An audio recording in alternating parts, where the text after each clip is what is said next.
fun-loving Cubanita runs her family's Cuban restaurant by day and does stand-up comedy by night. She enjoys bringing laughter to others from her experience that many Latina women can relate to, and so can you. Please give a warm welcome to Esther.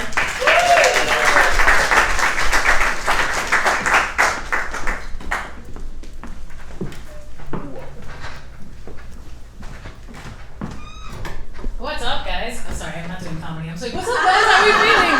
It's my first thing. Hi, everyone. Yes, my name is Esther Acosta.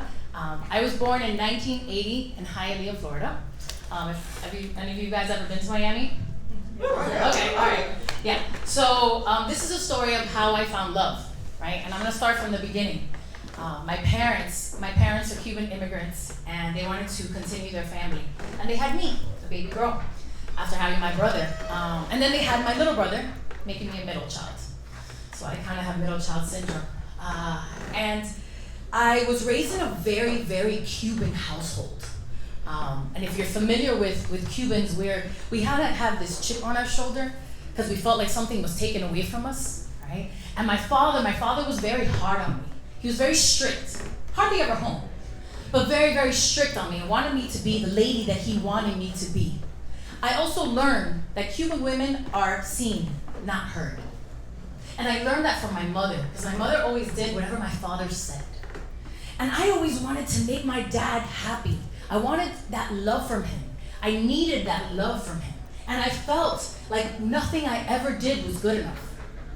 With my brothers, I kind of became one of the guys, right? And my mom and dad didn't like that. So they put me in dance, they put me in modeling. They're like, we were gonna make her a lady. And it kind of worked. I still like wrestling, but it kind of did work. I became the lady that they wanted me to be for the most part, but I was always very rebellious. And at 18, I left home. I was done. I was done with having a chaperone. All my friends were hanging out and doing what they wanted to do. And I said, you know what? I'm gonna go and I'm gonna find myself. It didn't really work out that way. I went to college, I studied hospitality management, right? Because my family had a restaurant, so that's what I wanted to do. And then at 21, my mother told me she was divorcing my dad. And I was so confused because I didn't understand. I said, what do you mean? She's like, well, your father has been continuously unfaithful. And I love him so much. And I believe that he would change. And as brave as I thought she was, because I was like, wow, Mom, you stayed with us because you didn't want us to grow up in a broken home. I don't want to be like you. I don't want to love somebody so much that I'm expecting for them to change. And at 21, I moved to New York. I was like, ooh, the city that never sleeps. That's where I'm going to find me. That's where I'm going to find myself. And it didn't really work out that way. I worked in a hotel, and I worked my way up. I was working as a front desk agent. Then I was a front desk manager.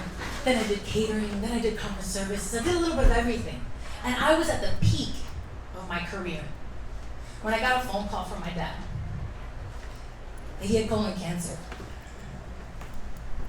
And as mad as I was at him because of what he did to my mother, I was still my father's daughter. And I dropped everything to be at his side. You would think he appreciated it. Nah.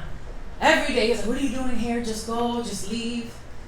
But I wanted to be there, and I was there every step of the way. Luckily, he's good, he's fine. He beat cancer.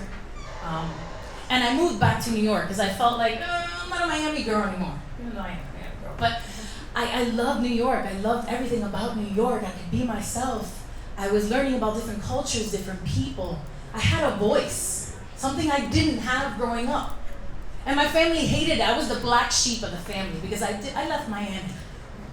All my girlfriends, all my cousins, all my family, they left. They were at home, and I was in New York.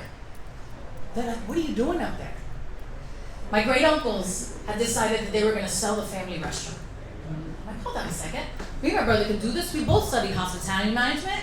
And what did I do? I threw myself into the family business.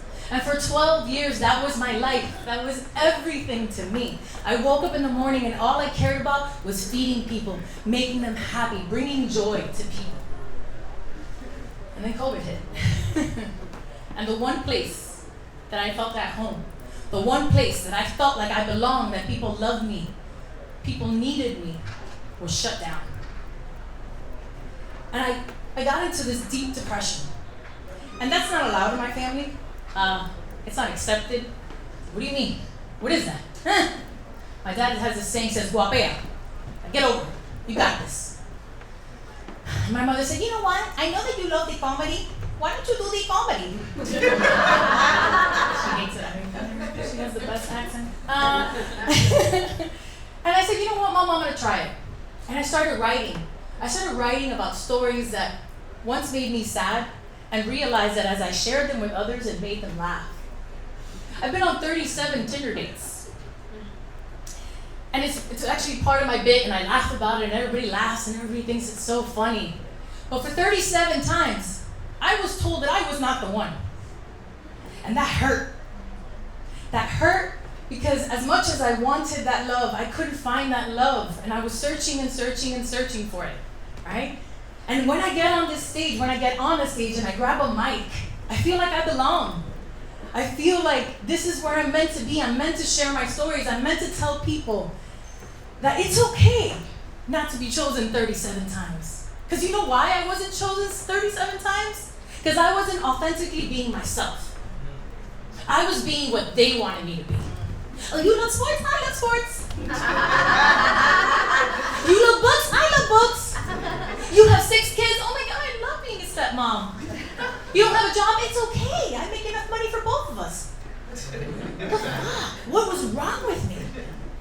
God, and I feel like we do this as women, as people. We tend to be what they want us to be, but in the end, I didn't need to be what they wanted me to be, because who I am is fucking amazing.